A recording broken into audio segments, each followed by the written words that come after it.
Welcome to the Heat versus the World podcast. And now, stand up and make some noise for your host, Joel Jacob.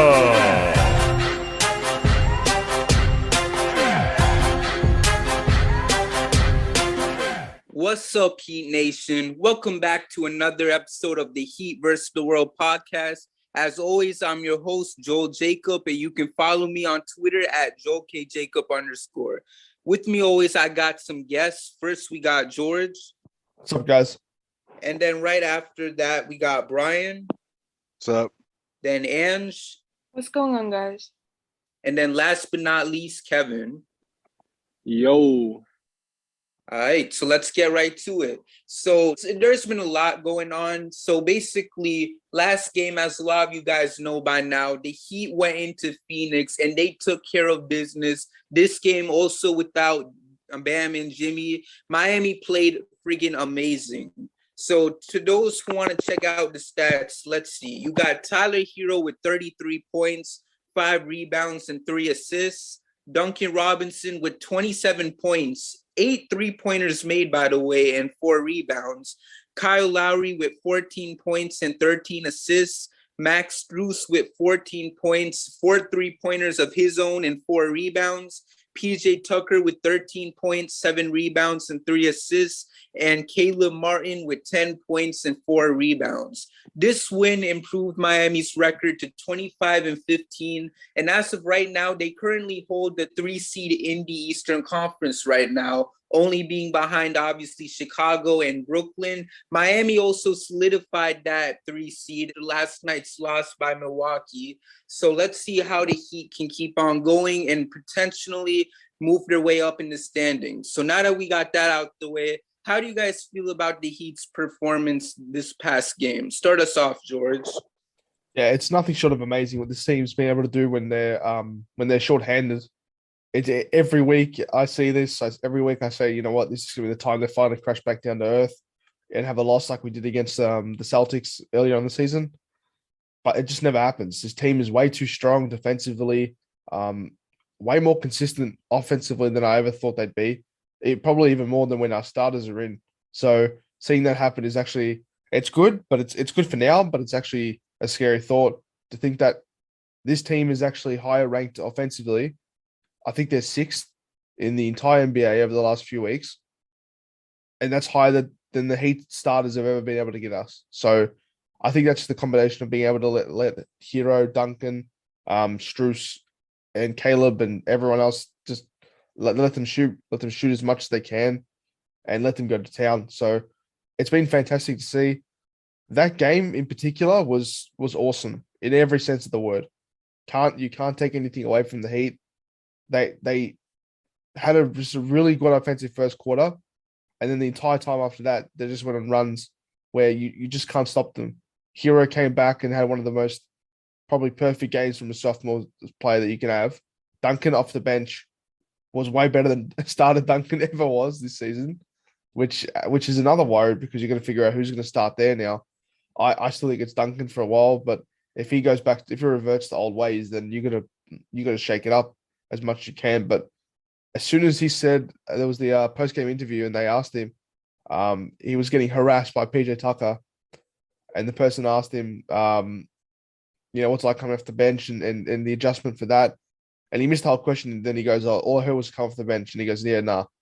So he doesn't want to come off the bench. Hero doesn't want to come off the bench. So it's going to be many more headaches for Eric Spoelstra from now on. But no, amazing performance. Everyone played well. Everyone played their part. Phoenix tried to go on a run late in that game as well. And PJ Tucker and Yurt7 just absolutely killed it.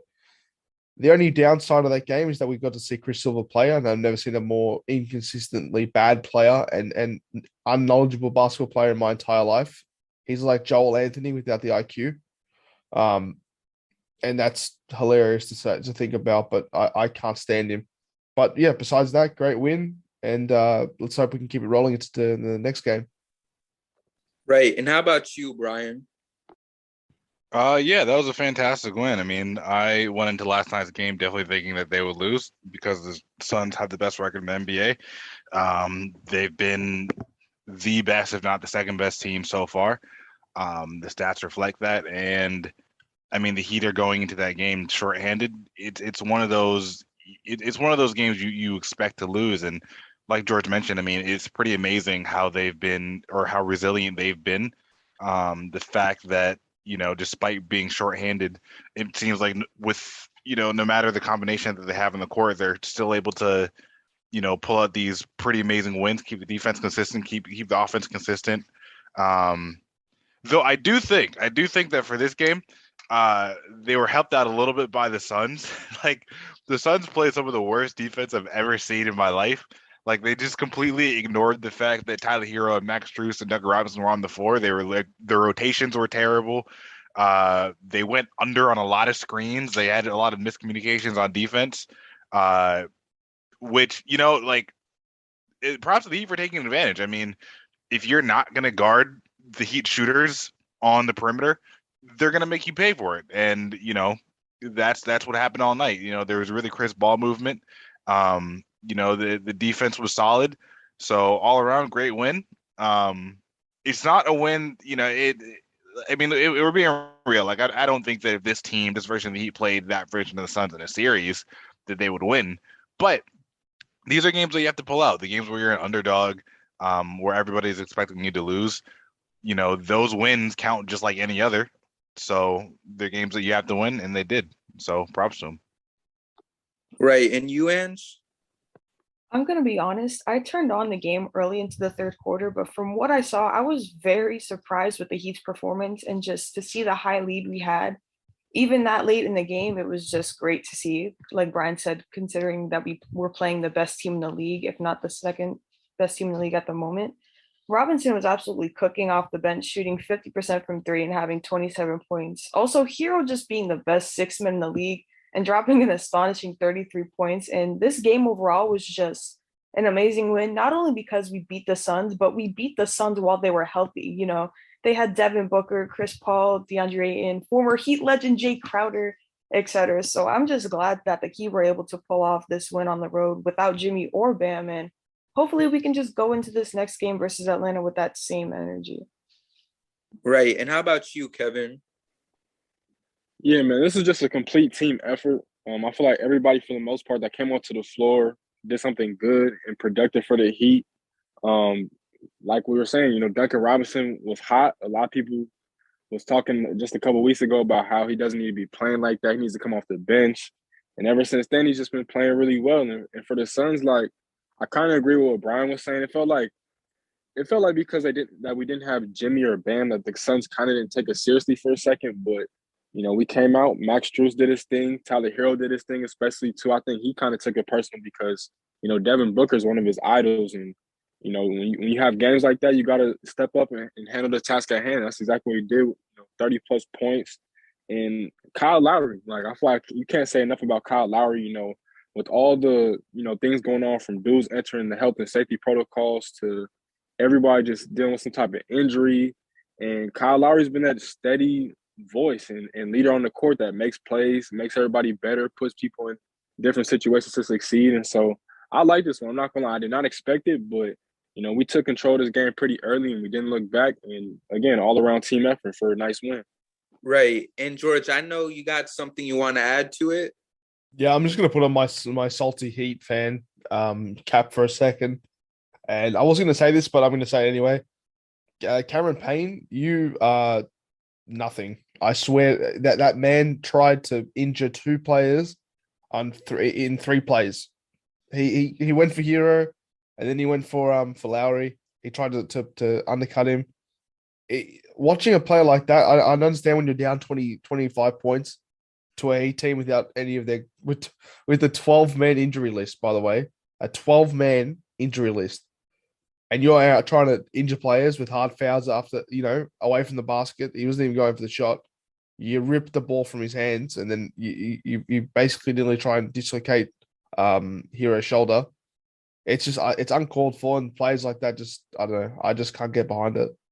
Right. And something else I want to add that's kind of funny to look at was something that happened with DeAndre Ayton. Because I don't know if y'all saw this play, but basically he fouled Tyler Hero from the 3-point line. And once the foul was called, he was telling the coach to review it. And what's so funny is not only did the refs ended up reviewing it, but DeAndre Ayton ended up getting a flagrant one because, as you guys know, the NBA recently, well, not recently, but still a couple seasons ago, put out the new rule regarding how you can't be in a player's landing area if they're shooting a three or something like that. So basically, since DeAndre Ayton was in that area while Hero was shooting that three, he ended up getting that flagrant foul. So you know what? It's just funny at this point. But, overall, basically what you guys said, this was just such a great win for the Heat, because for Miami to have been shorthanded yet again and to go and play the best team in the NBA and beat them the way they did it on the road, like there's nothing more you can really say about it. It's just fantastic. So, while we can talk about this win all day, we also got some important stuff to talk about. And that's about this Miami Heat team in general. So, like I said, the Heat have been going out of their way and they've been beating teams without some of their best players like Jimmy and like Bam. And you know what? And now people are starting to wake up and realize that we're legit, and it's tough for us as Heat fans to see the media constantly sleeping on us, constantly not wanting to give us credit. They instead want to go after these other teams instead. And that's why I have a certain question I want to ask you guys. And by all means necessary, take as much time as you can to answer. And that question is, and I quote, do you think it's time for the national media and basically everyone in general to wake the frick up and, I don't know, maybe acknowledge that the Heat are the real deal? Start us off, Brian. I mean, I think that if you ask most people, they're gonna say the Heat are good. I think it's as far as the national media goes. I mean, I think we have to just consider the marketing aspect of it. Like the ESPN focus is always going to be on, a LeBron James team, or teams in really really big markets, the Knicks or whoever, just because those teams have the most fans.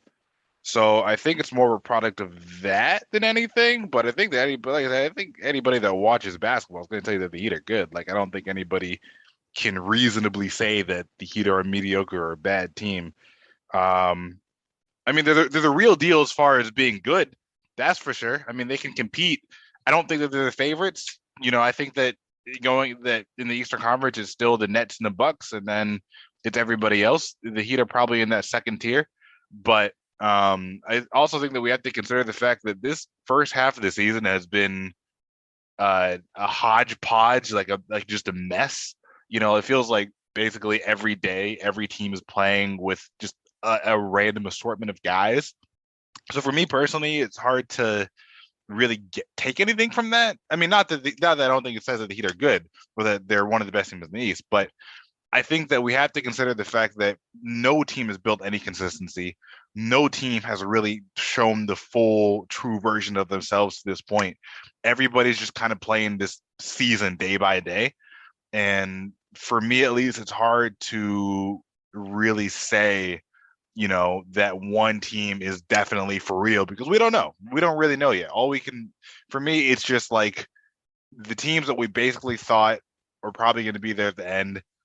Until I see evidence of consistency, or until I see consistent evidence that shows that those guys won't be there, I can't place any team above them yet. But the Heat are in contention, man. Like the Heat can beat anybody in the East. But I can say that about a lot of teams. So they're for real. They're good. National media, I wouldn't get my hopes up unless the Heat move to Los Angeles or New York or something. Just because, any story. It's not even just basketball. Any story is going to be bigger in the biggest places, right? So it is what it is. Like I said, people are going to recognize how good the Heat are. I'm not worried about it. They'll be fine. They're good. Right. How about you, Kevin? Yeah, I feel like ever since, the start of free agency, people should have been took the Heat seriously because, like, I remember talking with some non-Heat fans on Twitter Spaces, like at the end of like the free agency over this off season, and people kept asking me like, "Who's the Heat starting for?" And I told them PJ Tucker, and they laughed. And now look at him, PJ Tucker's having, arguably the best season of his career, this year in Miami. So like a lot of people question our depth. People were saying we was old going into the season. I remember all the noise and the chatter. And if you just look at it, all we was really missing was a little bit more depth, which of course we got, different guys like PJ Tucker, Markieff Morris, and so on and so forth, Caleb Martin. But getting a point guard like Kyle Lowry just opens up everything. It takes so much pressure off of Jimmy and Bam to play, make, and facilitate. And it gets, other guys scoring opportunities like, of course, Duncan, Tyler, Max Strus, Gabe Vincent. And so, like, I definitely think it's time for people to take the Heat seriously. Like, what they're doing without, two of their top three players, managing to stay, at that 3 seed for now and, have a chance to, climb up the rankings still is nothing short of remarkable. It's only a few teams that could realistically do that. And honestly, it's probably no more than 4. So, like, yeah, Heat fans should definitely be on a high horse right now. Should they be overconfident? Maybe not, but you still should be confident because, again, like, if most teams lose 2 of their top 3 players, I promise you they're going to fall off. You know what I'm saying? They're going to take a big fall off in the rankings, and they're not going to be able to bounce back. But, Spoelstra's done an amazing job with rotating dudes in and out of the lineups and just making it work from Omer Yurtseven to Gabe Vincent to you name it. Max Strus been in the starting lineup for a few games now. So, like, yeah, honestly, I think we're probably the most underrated, contending team in the league right now, to be honest, in my opinion. Right. How about you, Ange? Absolutely. Like Kevin had mentioned, ever since free agency with us picking up Kyle Lowry and PJ Tucker, and just knowing we're going to come back stronger than ever after an unfortunate and short postseason, which we shall not speak about.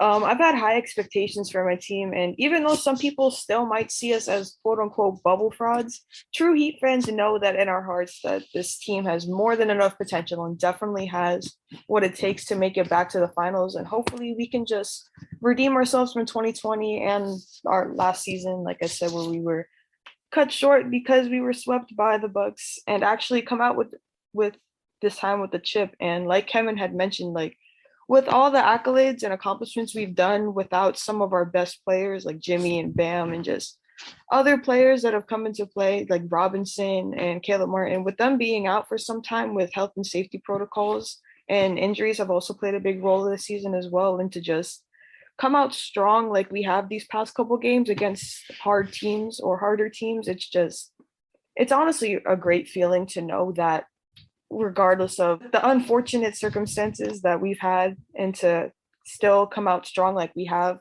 it's just a great feeling. And like Kevin also had mentioned, between Spo being able to really maximize these bench players, and he has a tendency of doing that in the past with maximizing bench players and rookies' full potentials. He's doing with, like you said, with Omer Yurtseven, he's doing with Kyle Guy right now, which I love to see, Max Strus, Gabe Vincent, etc. So just to know that we're going to come out stronger than ever is just a great feeling. And I really have the confidence that the Heat are going to come out on top and hopefully, like I said, come out with a chip this time and just really redeem ourselves from these past 2 seasons. Right. And what's your take, George? Yeah, I don't expect anything from the national media when it comes to Miami. You've got, you've got commentators from other teams trying to ratio people on Twitter and talking stuff about the Heat culture on Twitter. It was hilarious to see, but I don't sit here ever expecting anything from them.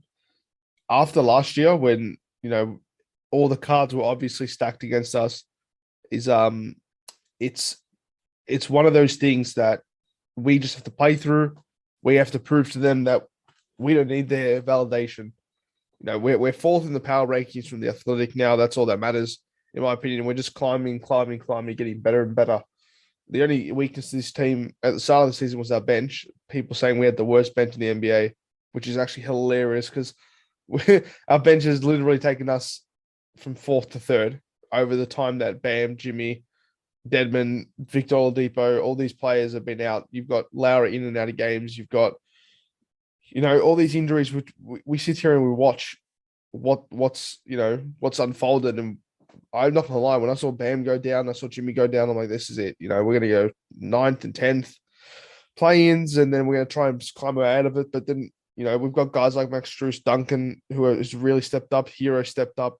Kyle Guy stepped up. Everyone's done their part. Omia. It's all credit to Spo at the end of the day. That's all I care about. But anyone in their right mind would know that this Heat team is a contender, because the only problem was our bench, and our bench is literally better than half of the organization's starting lineups out there, and we prove that on a nightly basis. So we don't even have. The funny thing is, we don't even have Victor Oladipo back. If Victor was in, the whole outlook would change as well, because that's another starting quality player who has star potential, who's on the bench and who hasn't even played a game for us.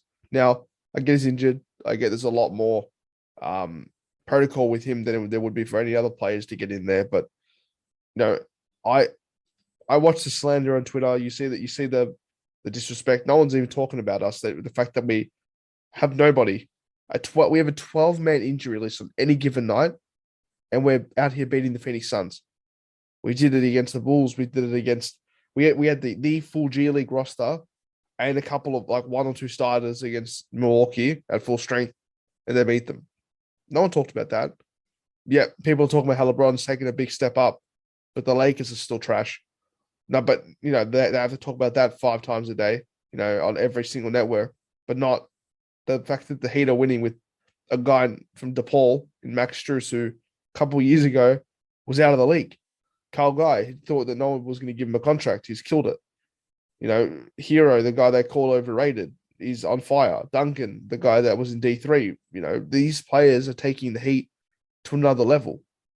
And this bench is now proving that you just don't need one star player to make a big difference. Now, I say that because as much as I love Jimmy, I don't think Jimmy is the perfect first option on any other team. But the fact that we can have someone like, someone like anyone like Bam, Oladipo, Hero, Duncan, these offensive guns, and it's all about how Spoelstra plays them, what sets he plays, what plays he goes with. It's just about getting everything right. But I love the underdog mentality, the underdog status. Don't talk about us. Don't talk about us into the playoffs until it's too late. And we made the conference finals, we made the finals, and then we'll see what happens from there. But I think that in the East, the way it's stacking up now, we are probably tied first. I think we're better than the Bulls, beat them twice. I think that we're better than the Nets. I think a lot of things are better than the Nets, actually. So it's us and Milwaukee at the top and everyone else. So sleep on us all you want. We're coming, and you can't stop us now. I agree. You know what? And we've been on this pod multiple times and talked about what this team is capable of doing, when everyone is healthy. So, while it's taking some people to figure this out now, how good this Heat team really is, for us, this is just old news. But you know what? Whether if people don't know yet or whether or not they just found out, it doesn't matter, because, playoffs are right around the corner. I know it's only January, but the time flies. And come April, I know this Heat team is ready to put out a statement for the whole league. So we just got to wait and see.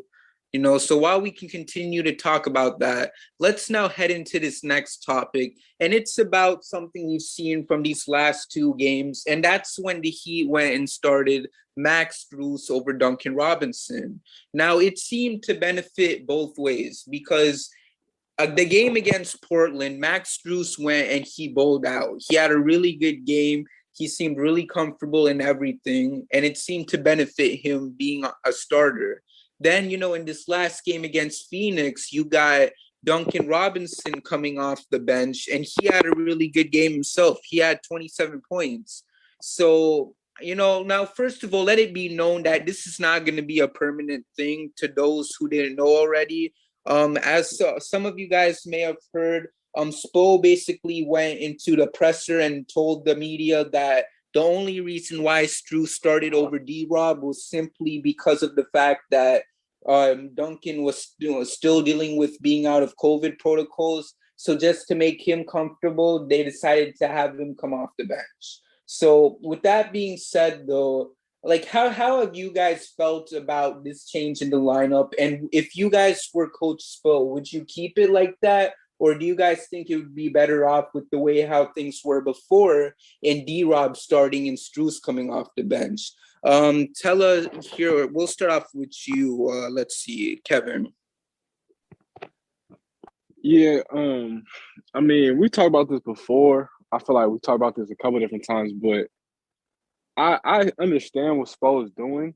I think obviously, for the past few games it's worked out plentiful, but I just think at the end of the day, just having Duncan there is just in the starting lineup is just perfect, especially when we're fully healthy. Like the five of Kyle, Duncan, Jimmy, PJ Tucker, and Bam. I just feel like Duncan plays so perfectly because he's a sharpshooter, and you space out everything for guys like Jimmy, Kyle, and Bam to operate. And same thing, to PJ to a certain extent. Obviously not a sharpshooter, but Max Strus, give him a lot of credit. Every single opportunity that he's had, he's made the most out of it. I think he does a few different things better than Duncan when it comes to, attacking, off the bounce and especially defending. But man, I don't know. I just feel like, you can ride the hot hand for now, especially with all the injuries that the Heat are dealing with and, different players being out of COVID protocols.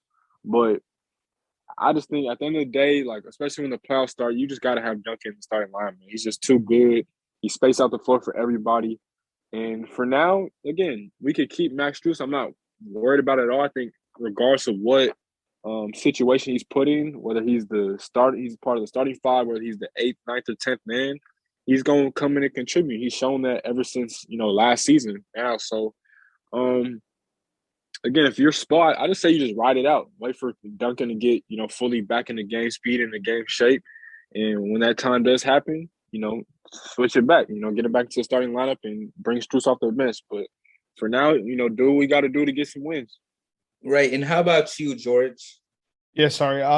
There's really nothing that you can say about Max Strus that's been bad this season. I think that he's been a great spark off the bench, someone that really can get his own offense, which is something Duncan struggled with earlier on in this season and earlier off in his career.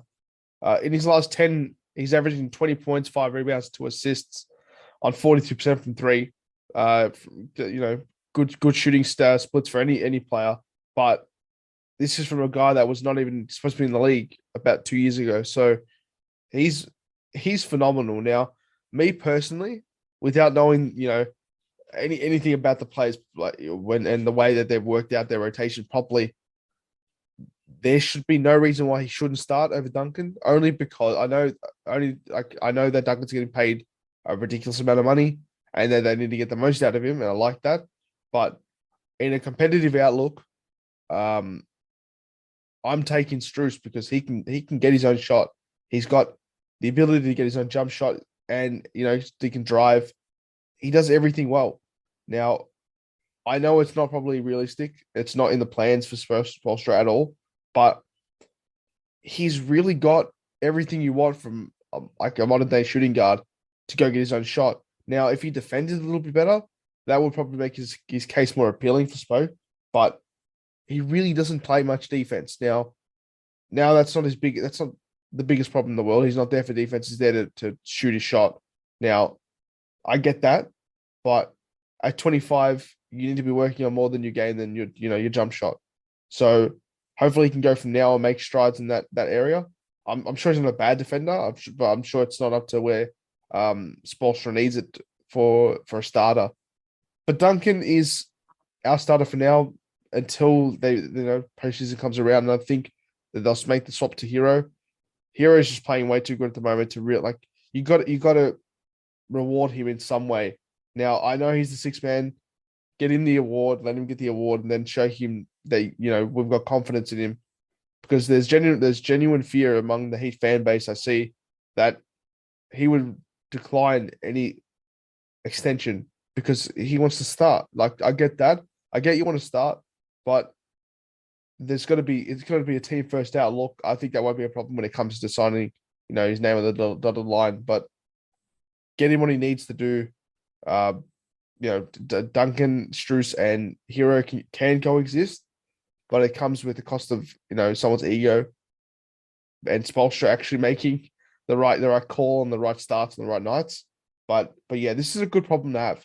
Good problem to have for Spoelstra. Good problem to have for Max Strus. He just needs to get as many minutes as he can and prove that he deserves to be in the rotation long term. Mm-hmm. And how about you, Brian? Yeah, I think Max Strus has played really well. Like, honestly, at this point, I'm saying Max Strus has played better than Duncan Robinson this season.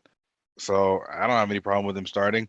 I think the only reason that he hasn't started so far is because Spoelstra is a loyal guy. He wants to get Duncan going. You know that he trusts Duncan. And I don't know how true this is or whether there's any belief in this theory in the organization, but Duncan Robinson has kind of spoke about struggling psychologically to this point in the season, and I kind of felt like, if he went to the bench and it was a permanent move, then that would kind of wreck his confidence entirely. Duncan Robinson, as we know, has a decently sized contract, and that contract is very useful in trades, and it probably doesn't help your case to trade him if you bench him for an undrafted guy who was barely playing the previous 2 seasons. So by merit, yeah, Max Strus definitely deserves that spot. He's been playing fantastic this season. He's essentially been what we thought we would get from Duncan Robinson. Which, if you kind of look at it from that lens, you kind of combine the two contracts of Max and Duncan and divide them by two. It's not that bad, So all props to him. He's been playing great. I think he has more offensively than Duncan as far as shot creation, as far as, getting to the rim and finishing. Even as far as, being able to hit that little mid-range shot that we've kind of been wanting Duncan to do. Defensively, he's not very good, but he's out there to score. He has that confidence to score as well. So, yeah, props to Strus again. I think he deserves a spot. I don't think he'll keep it. I think eventually it's going to go back to Duncan just because of that trust that Spo has in him. But if it was Max, if he continued to start, I wouldn't be mad at it. Right, and you, Ange? Well, what Max Strus has been doing for our team coming off the bench and now even coming in as a starter recently, he's been amazing, as we all know. And just knowing that we have a decently consistent 3-point shooter, and it's always a good amount of weight lifted off our chest. Like, God forbid something ever happens to Robinson, like say he gets traded or injured, we can rely on Strus to get the job done almost just as efficiently as Duncan would, if not more efficiently than Duncan, just from a defensive perspective.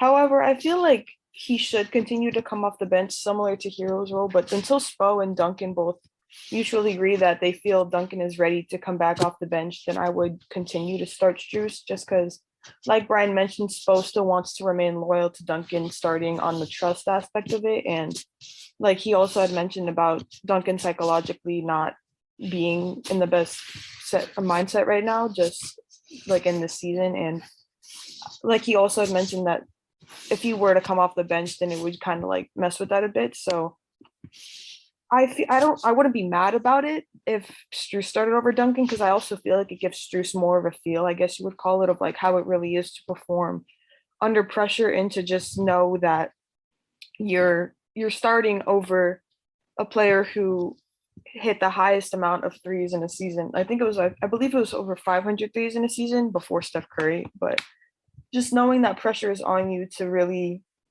I wouldn't say replace. I mean, I guess it is replace if you're coming off the bench in place of a player with that big of an accolade, but it shouldn't be too much pressure on Strus because I feel like he's already performed under pressure in those circumstances and those types of moments. So I wouldn't be too worried about it. I feel confident with Strus coming off the bench and starting over Duncan. So like I said, I wouldn't be mad about it if it was something that Spo decided to put into effect, I guess you'd say. Right. You know what? Because honestly, I'm going to just trust Spo, because honestly, I think you can't go wrong with starting either player. I know everyone's been kind of pissed at Duncan, and especially how he's played as a starter this year, and then seeing the way how he's played coming off the bench. But you know what? Whatever Spo goes with, I'm going to trust him, Well, because at the end of the day, he's made all types of decisions regarding who should come off the bench and who should start. And it's ultimately played a good part in how the Heat win these games. So, if he feels that Duncan is better being a starter or if he's better coming off the bench, then as Heat fans, we'd be crazy not to agree with it. So that's basically all I got to say for that. And now I want to get into the common segment for Heat versus the world, and that's the Spotlight Heat Player of the Week. This is the time where we talk about a certain Heat player we feel has been balling out this past week. So I don't want to waste any time. With that being said, tell us who your Spotlight Heat Player of the Week is, and Well, to be honest, I feel like he hasn't just been the Spotlight Player of the Week, he's been the Spotlight Player of our season. And I'm just going to go with Tyler Hero because he's been playing out of his mind recently. Like the past game against Phoenix, he dropped 33 points. And I feel like that's just amazing as it is. He shot 75% from three, although he went 3 for 4, which is equally as great. But honestly, not just, like I said, not just this week, Hero's been performing amazingly, but just throughout the entire season. And we can't thank him enough for that. And all I have to say is if Tyler Hero isn't 6 Man of the Year, then just throw the whole award away because he deserves it the most out of anyone. If anything, most improved player. But that's all I really have to say about it. It's just Tyler Hero is my personal Spotlight Player of the Week. how about you, Brian? For me, it's Kyle Lowry. He drives this team. He's the reason we've been winning these games. I think without Kyle Lowry, this team is nowhere near as good as they are. And Kyle Lowry allows guys like Hero, Jimmy, and Bam to focus on other aspects of their game that are incredibly valuable, namely scoring. And he's made scoring easy for them, but also taking the pressure of playmaking and point of attack defense off of their plate. And that's massive for them. So for me, it's not just Kyle. I mean, obviously we're talking about this week, but just this week, I think speaks to his value that he's had the entire season. So Kyle Lowry. And you, George? Yeah, I've actually got two Spotlight Players of the Week. For my first one will be Duncan Robertson. I could give it to Omi at 7. I could give it to PJ. I could give it to Lowry. I could give it to Hero. Actually, I wouldn't. I'd give it to Kyle Guy as well. But Duncan over the last 7 days has really, really improved. Now, from going from someone who we've seen go 2 of 11 from 3, to go 4 of 7 against to go 4 and 7 against the Trailblazers and to have an even better shooting night against the Phoenix Suns. We just want to see improvement from someone like this. Now, he's a very, a player that drives on confidence. He needs confidence. He needs to psych himself up. He's come up with his own, catchphrases this year. He's got the noted one where, people said, you doubted me. All right, noted. I noted that. We'll see. And then he comes out and drops 8 of 6, goes 8 of 16 from 3 and has 27 points off the bench. I'm going to give him, some props after just talking about Strus and his case for starting. But, Duncan's a player that we love. We need and we have to respect because out of every player that's come out of that development program, he's been the best storybook one. We had him for a season. He was terrible. He was literally the worst rated player on 2K and the worst rated player in the NBA for 1 year. And then they transformed his whole game and became a top 3 3-point shooter in the league. And there's nothing more that you want from our players and see them improve and get confident. And that's my Spotlight Player of the Week. And then last but not least, you, Kevin. Yeah, my Spotlight Player of the Week is going to be Max Strus. Past 2 games, he's averaging just under 20 points per game. Playing with a lot of confidence, man. No hesitation in his game. Looks like he's been playing with this team for a very long time. Like I was saying earlier, like whatever role he's been asked to play in, he's done it to a T, whether it's starting or being the 7th, 8th man, whatever the case is. Like he just steps up. And it feels like, honestly, he's just getting better, like every few games. You know what I'm saying? Going back to last year, played a little bit. He had that big game in Houston, against the Rockets. And then, he was just like, whatever. But this year, man, it's just like he's taking a whole new step to his game. He gets to the rim. He's a big-time finisher. I think he's way more athletic than people give him credit for. He can finish with both hands at the rim. And, he's good at hitting, the open shot, contested shots, tough shots. And he just looks like a vet, man. So I give a lot of credit to Max Strus for just staying the course and not folding. So that's my spotlight player of the week, man, is the Strus. Right. And for me, you know what, I'm going to take a different route and I'm going to say Omer. And the reason why I say Omer is because, the dude's been putting up insane stats from when it comes to getting rebounds. Like, I think, correct me if I'm wrong, but I believe they said that he was the first rookie since Shaq to have like 15 rebounds in 4 straight games or something like that. Like, it's literally insane to think about, like the dude has so much potential, and I really feel like he could be a great player for this Heat team moving forward. And because like I said, we all know how great this Heat development system is. So if there's anyone Miami can turn into a star, why can't it be Omer? So that's how I feel about that. And honestly, those were all great picks. And to those listening to the pod, we'd love to hear who your pick of Spotlight Heat Player of the Week would be. So if you're watching this from the 5 Reasons Sports Network YouTube channel, feel free to comment down below and tell us who your Spotlight player is. Anyways, so we covered so much on today's episode. I now want to cover this upcoming Heat game against the Hawks. Now, it should be known Miami has had 4 days off since then, which is really good considering how much the Heat has been through, especially with this crazy schedule. But now the Heat will be playing one of their Southeast rivals in the Atlanta Hawks. And all we know so far is that Jimmy is expected to be out for this game, and Gabe Vincent can possibly return as well. I think Dwayne Dedmon is questionable too. So with all of this being said, what is everyone's expectations for this Heat game? Start us off, Brian. The Hawks aren't very good. They're one of the worst defensive teams in the league, so I definitely expect this to be a Heat W. Not just a Heat W, but I feel like this is going to be the game where we see Tyler Hero drop 40. He hasn't been very efficient outside of this last game. He's frankly shot like I don't know, I want to be nice, but I think he's been shooting in like the 30s, which is not fantastic. But I actually think this game he's going to play really, really well offensively, just because, like I said, the Hawks don't play any defense. And if the Suns game was indicative of what happens when teams don't D up on Heat shooters, I think we're in for a very, very good offensive night. I think it's going to be another one of those nights where basically everybody performs well. And I'm sure that the Hawks are going to have something to say offensively as well. But yeah, no, I have no confidence in that team. I think it's going to be a blowout. So, yeah. How about you, Kevin? Yeah, I agree with Brian on this one. I expect a big-time performance just from the entire team as a whole. The Hawks have been reeling this season, coming off that Eastern Conference Finals run last season. They're 12th right now in the standings. Clint Capella's regressed mightily. I think Omer Year 7 should have not a favorable matchup, but he should have a pretty good time working out against him.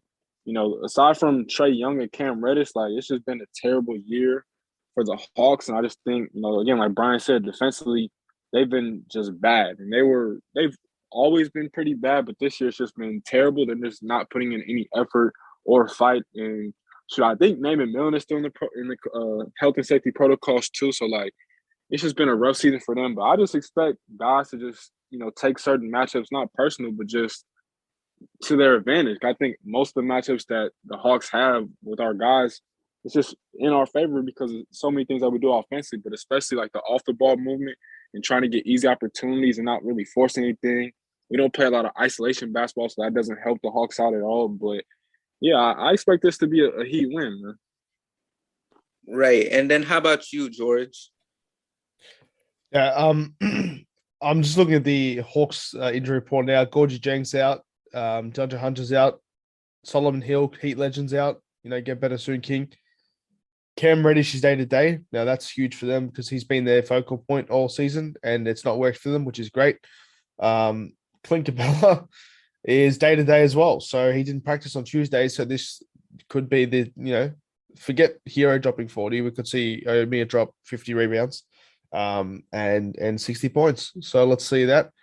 Trae Young is, he's healthy. He's actually having not a bad season either. He's an all-star candidate. Ever since he dropped 50 on us in 2020, he's been very inefficient, very poor against us. You know, we force a lot of turnovers from him, high turnovers. That's with Jimmy. So without Jimmy, it's going to be an offensive game. You're going to see a lot of threes taken, not a lot made from their team. But I think we should put this away comfortably. I don't really like to do that, but you know, I don't like to make the predictions. But I think that we've got everything going with us right now. The only thing I don't like is the fact that we've had 4 days off, because I feel like when we have a lot of days off, it works against us in some sort of way. I'm not saying that it's always a bad thing. I'm just saying that it's it kind of messes with the rhythm of our players. But look, it's all about, you know, proving people wrong. Teams like this are not easy to beat under any under any circumstance. So, you know, all I want is for the team to do well and everyone to go out there and try their best. So that's what we're going to see, and it hopefully leads to a Heat W. Right, and you, Ange? Yeah, honestly, I'm hoping to come out with a W. Like George said, I don't want to make predictions and get too comfortable just because of how the Heat can perform based on their inconsistency. But yeah, no, the mindset I have right now with it is if we were able to beat a healthy Phoenix Suns team by 23, we have no problem going into this game with a decently healthy Atlanta Hawks team. And knowing that we're not fully healthy either, and the fact that we were able to beat the Suns by as much as we did, I'm feeling very confident going into this game. Like George had mentioned, Clint Capella and Cam Reddish are day to day, which is pretty big on our end because, like you said, Cam Reddish has been like their focal point, but it hasn't really helped them out that much. And yeah, honestly, just to keep it plain and simple, I'm confident going into tomorrow's game and pretty confident we're going to come out with the W. Right, because you know what? Basically what you said, Ange. I mean, like, to beat Phoenix the way we did, I mean, I don't see why we can't beat the Hawks too, especially because, you know, like you said, Brian, they've been playing pretty trash this season. Honestly, I think Miami will just go in and take care of business. But aside from that, we covered so much on today's episode. I think it's time to now wrap it up. Before we do, this is just a reminder to make sure you check out the Heat vs. the World Instagram and Twitter account for more content.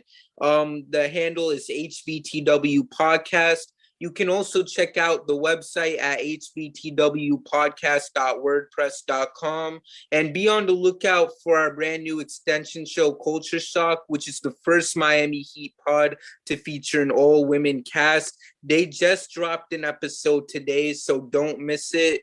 And for more info about that, you can go ahead and follow them on Twitter at CLTRShockPod. Anyways, thank you all for listening to today's episode of the Heat vs. the World podcast, and we'll see you guys soon with another episode. We out. Thank you for listening, and we'll see you next time with a brand new episode of the Heat vs. the World podcast.